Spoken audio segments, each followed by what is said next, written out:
भाइयों बहनों, आपका मेरे इस चैनल जिसका नाम है तन की बात डॉक्टर अग्रवाल के साथ, इसमें आपका स्वागत है। मेरा नाम डॉक्टर अरुण कुमार अग्रवाल। मेरी उम्र 80 साल से ज़्यादा। मैंने जर्मनी और अमेरिका में कई साल तक शिक्षा पाई।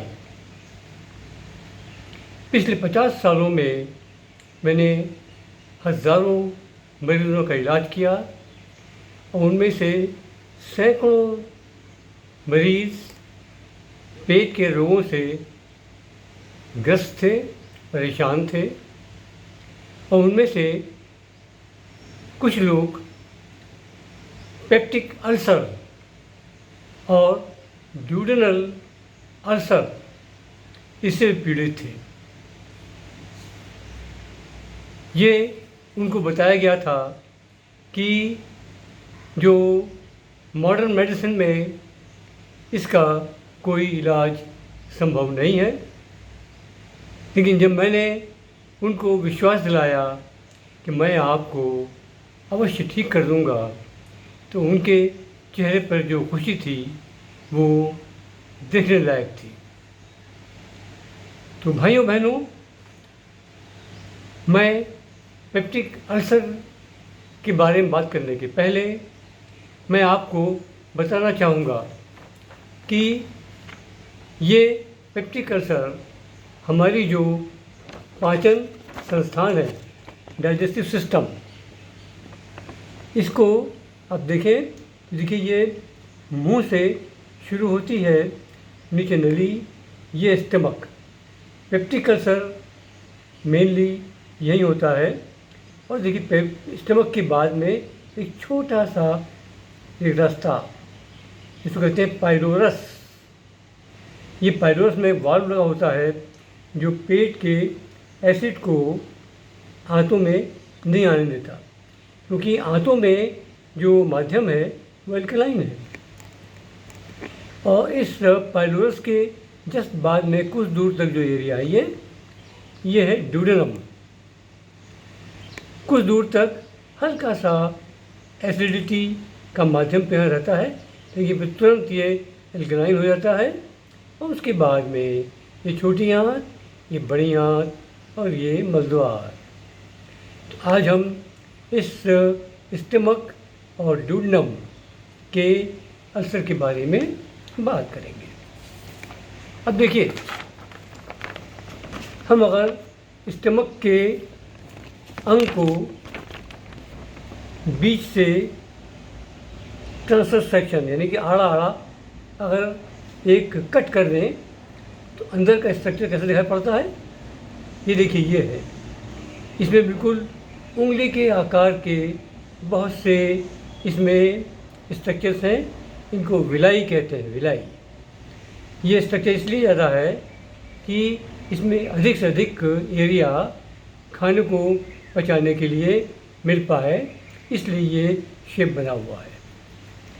आप देखें तो इसके किनारे किनारे ये सेल्स की पूरी लाइन है। ये म्यूकोसल एपिथेलियल सेल लाइनिंग है। यही सेल्स काफ़ी मात्रा में म्यूकस सिक्रेशन करते हैं, इसके माध्यम से एंजाइम्स निकलते हैं, पाचक रस निकलते हैं और खाना आसानी से आगे बढ़ता जाता है। आप ध्यान दें तो जो रेड लाइनिंग दिखाई पड़ रही है ये एक म्यूकोसल लाइनिंग है, बिल्कुल एक प्लास्टिक का आवरण टाइप का। ये जो लाइनिंग है ये पेट में उपस्थित जो घातक केमिकल्स हैं जो और हाई एसिडिटी वगैरह है, इस तरह की चीज़ों को ये इन सेल्स तक और स्टमक की वॉल तक पहुंचने से रोकते हैं। तो ये इनका एक प्रोटेक्टिव एक मैकेनिज्म है। अब देखिए क्या होता है, जब किसी वजह से ये लाइनिंग डैमेज हो जाती है, देख रहे हैं आप, डैमेज हो जाती है यहाँ यहाँ यहाँ यहाँ यहाँ, तो क्या होता है कि एक तो जो म्यूकोसल एपिथेलियल सेल्स हैं, ये सेल्स डैमेज हो जाते हैं और बीच से इनका रास्ता खुल जाता है। इस रास्ते से जो स्टमक की एसिडिटी है वो अंदर जो स्टमक की वॉल है वहाँ तक पहुँच जाती है, उसको डैमेज करती है। जो इसमें हानिकारक केमिकल्स हैं वो भी पहुँच डैमेज करते हैं, और इसके साथ ही जो इसमें बैक्टीरिया हैं वो भी ख़ास तौर से एक हेलिकोबैक्टर पाइलोराई करके एक बैक्टीरिया है, ये ज़्यादातर ये पेप्टिक अल्सर के लिए रिस्पॉन्सिबल है, ये भी अंदर वॉल में पहुंच जाता है, तो ये सब मिलकर इसको डैमेज करते हैं।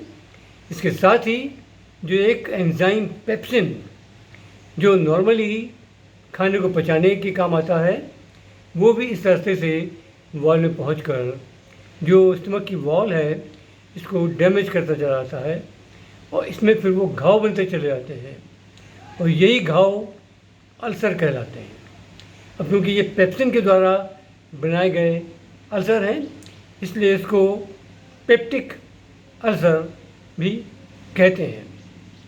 तो अब आइए, अब हम बात करें कि ये पेप्टिक अल्सर की क्या वजह है। भाइयों बहनों, इसकी वजह बहुत सारी हैं और मैं उनको आपको एक एक करके बताऊंगा। देखिए, एक तो ये है कि एसिडिटी, जो हम लोग काफ़ी मसालेदार खाना खाते हैं, जो चाइनीज़ फूड खाते हैं, इसमें जो एसिडिटी होती है ये स्टमक में बहुत ज़्यादा हाइपर एसिडिटी बनाती है, ज़्यादा एसिडिटी। जैसे मैंने बताया कि एक ख़ास किस्म का बैक्टीरिया जिसको हेलिकोबैक्टर पाइलोराई कहते हैं, वो भी इस पेप्टिक अल्सर को बढ़ाने में ज़्यादा काम करता है। अब इसका इन्फेक्शन इन बैक्टीरिया का कैसे होता है? फीकल और रूट, यानी हमारे मलद्वार से कुछ बैक्टीरिया जो ज़्यादा घातक हैं, वो अगर जो दूषित पानी को पीने से या हमारे हाथों में प्रॉपर हाइजीन न रखने की वजह से, नाखूनों के बीच से अगर कुछ हमारा मल का अंश पहुंच जाता है, तो वो जब खाना खाते हैं हम, तो वो मुंह के रास्ते से ये स्टमक में पहुंच जाता है। इसके अलावा हम लोग बहुत तरह की आजकल ड्रग्स खाते रहते हैं, और इन ड्रग्स का भी साइड इफ़ेक्ट होता है, जिसकी वजह से हाइपर एसिडिटी होती है और फिर बाद में पेप्टिक अल्सर हो जाता है। इसके अलावा एक बहुत बड़ा कारण है टेंशन। आज के समाज में ऐसा वातावरण है कि हर व्यक्ति टेंशन से ग्रस्त है।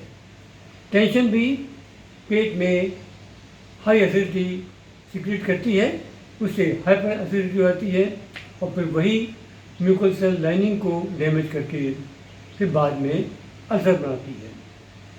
इसके अलावा जो लोग तम्बाकू मुंह में रखते हैं, तम्बाकू खाते हैं, तो उसका भी जो रस है वो हमारे सलाइवा में मिलकर हमारे स्टमक में जाता है, और वहाँ ये हाइपर एसिडिटी और तरह तरह के जो घातक केमिकल्स हैं उनसे म्यूकोसल सेल लाइनिंग को डैमेज करते हैं, और उससे आगे चलकर ये पेप्टिक अल्सर बन जाता है। लेकिन सबसे ज़्यादा ख़ास जो कारण है वो है इनडाइजेशन, यानी हमारे खाने पीने में बढ़ती गई लापरवाही। वो लापरवाही क्या है, इसको देखने के लिए मेरे इसी चैनल में एक वीडियो है, इसका नाम है डाइजेशन। इसको आप देखें।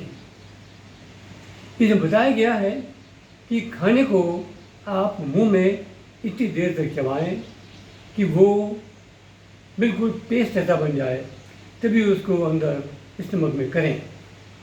दूसरा बताया गया है कि एक बार खाना खाने के बाद अगले 3 घंटे तक हम कुछ ना खाएं, ताकि खाना पेट में पचने के बाद में जब आंतों में चला जाए तभी अगला खाना खाएं। और खाने में भी हम विशेष ध्यान रखें कि हम ज़्यादा ना खाएं।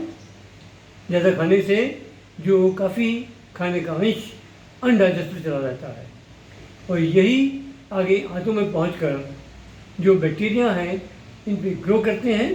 वो तरह तरह के बड़े घातक केमिकल बनाते हैं, टॉक्सिक केमिकल बनाते हैं। इनको हम नॉर्मल भाषा में कचरा भी कह सकते हैं। अब ये कचरा आंतों से खून में मिलकर खून की नलिकाओं के द्वारा शरीर के विभिन्न अंगों में पहुंचता है, और वही खून की नलिकाएं जो स्टमक में म्यूकोसल सेल्स हैं इनके पास भी पहुंचता है। और ये नलिकाएं कचरे से जब ब्लॉक हो जाती हैं तो म्यूकोसल सेल्स को प्रॉपर न्यूट्रिशन नहीं मिल पाता है, सेल्स मरने लगती हैं, तो सेल डैमेज हो जाती हैं।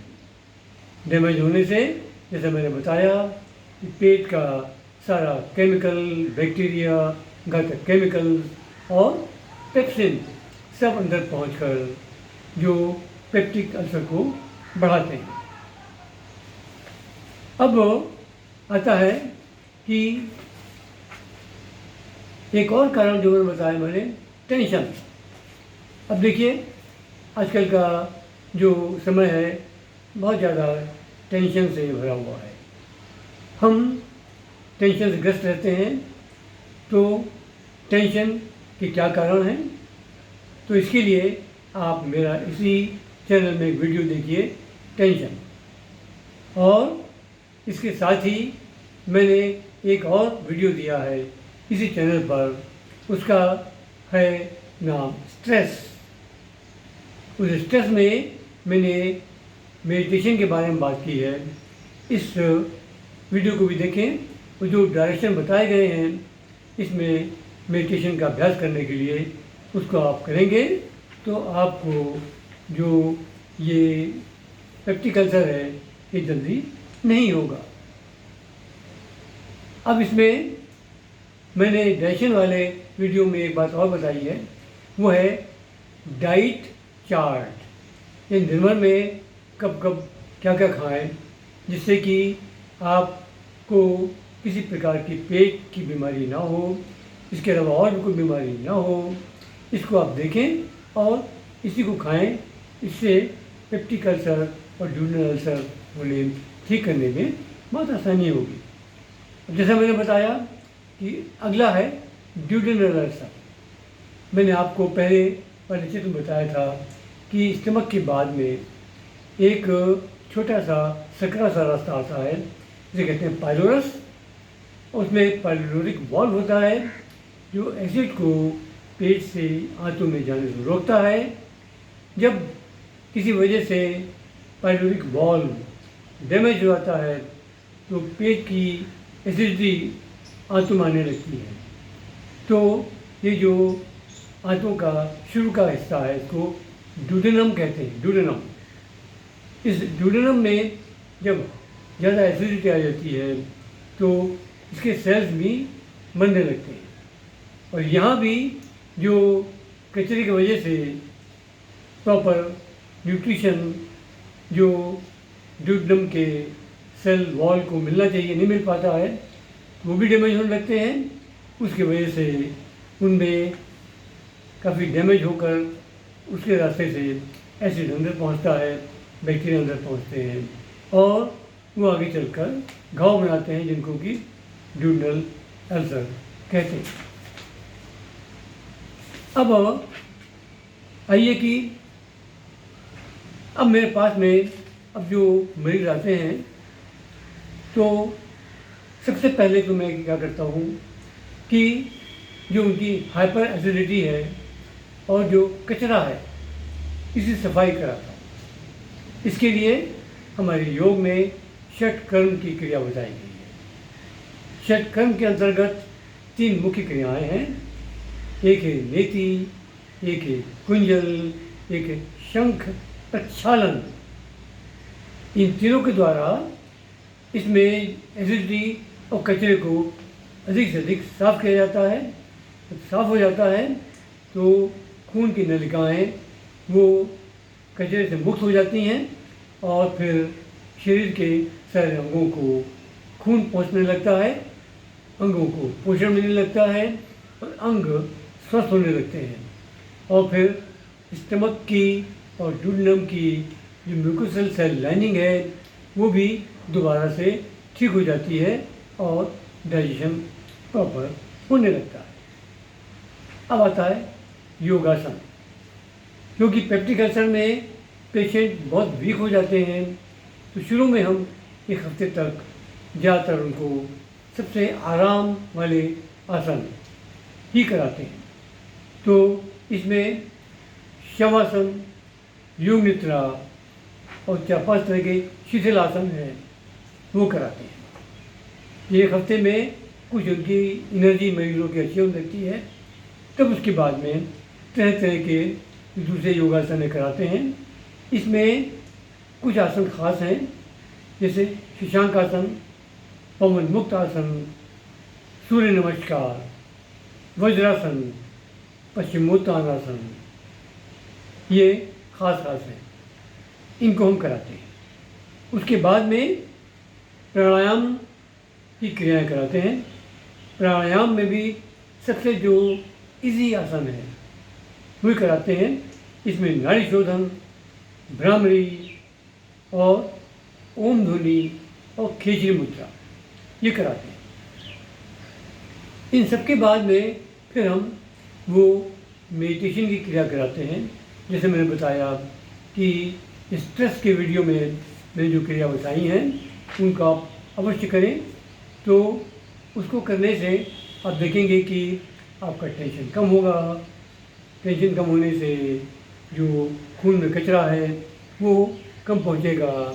कचरा कम होने से खून की नलिकाएं हैं ये ब्लॉक नहीं होंगी और ब्लॉक होने से हर अंग को, ख़ास तौर से स्टमक और डुोडेनम के जो अंदर की लाइनिंग है, म्यूकोसेल लाइनिंग, ये डैमेज नहीं होगी। और डैमेज नहीं होगी तो जो है ये पेप्टिक अल्सर और डुोडेनल अल्सर नहीं बनेंगे। भाइयों बहनों, आप मेरे इस वीडियो को सब्सक्राइब करें और इसके लिए नीचे दिए गए बेल आइकॉन को प्रेस करें। और इस वीडियो को, और ख़ास तौर से मैंने जो ऊपर आपको जो हिदायत, इंस्ट्रक्शन, एडवाइस की है उसे करें तो निश्चित माने कि आप 1 से 1.5 महीने में आप पूर्ण रूप से स्वस्थ हो जाएंगे। और पेप्टिक अल्सर जो मॉडर्न मेडिसिन में असाध्य रोग माना जाता है, यानी जो जीवन भर चलने वाला रोग है, और वहाँ भी इसका सही से इलाज नहीं किया गया तो मृत्यु भी निश्चित है। अक्सर रोगी इन अल्सर की वजह से भी मर जाते हैं, क्योंकि अल्सर में बहुत ज़्यादा खून ये स्टमक और डुोडेनम और आंतों के रास्ते बह जाता है। तो जो खून का जो लॉस होता है इसकी वजह से मरीज़ कमज़ोर हो जाते हैं। और पेप्टिक और डुोडेनल अल्सर के मरीज़ों में ख़ासकर यही देखा जाता है कि वो उनको भूख नहीं लगती, उनका वेट कम होता चला जाता है और इसके साथ ही वो धीमे धीमे करके इतने वीक हो जाते हैं कि वो उनका प्राणों का भी अंत हो जाता है। इसलिए आप अपना ध्यान रखें और योगासन करें, और योगासन भी किसी योग गुरु के साथ करें, अकेले ना करें। ये बहुत ही इम्पॉर्टेंट है, क्योंकि पेप्टिक अल्सर के मरीज़ वीक होते हैं। इसलिए योग जो गुरु है आपको सही तरीके से कराएगा तो आप अल्सर से मुक्त हो जाएंगे। मेरी शुभकामनाएं हैं कि आप स्वस्थ रहें।